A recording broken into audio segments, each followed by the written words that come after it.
When I was a new amputee, I really was frustrated by these. I would be like, "Are you kidding me? Like you're gonna put me into a box and designate me this way, and that determines like the pieces of my body that I can use."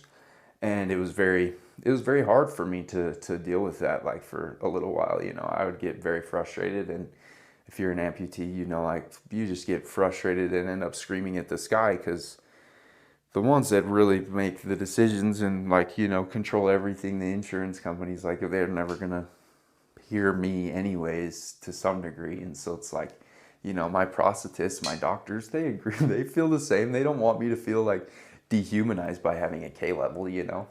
But as I've worked in the field now for a long time and had to deal with reimbursement from insurances and had to deal with appeals and had to deal with, really a lot of different things.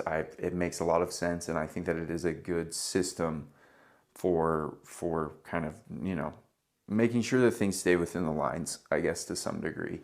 And it doesn't mean that like once you're designated K2, you're just K2 forever. Like once you're K2 and your doctor says, "Okay, we want to, get Alec working to this level," and then I go see him in 6 months, and it's like, man, I've really been working hard in PT. I feel confident on my leg. I'm a lot stronger than I was when I last saw you. And my doctor's like, wow, yeah, you've like, we need to get you some new devices that keep up with where you're at now and what you want to do now. And so let me put in my documentation. Hey, Alec has worked really hard in physical therapy over the last 6 months. He now has a goal to go hike this hike in Utah, or he has a goal to snowboard on this now that it's possible for him. So we need to, get him this foot that's going to allow him to do that.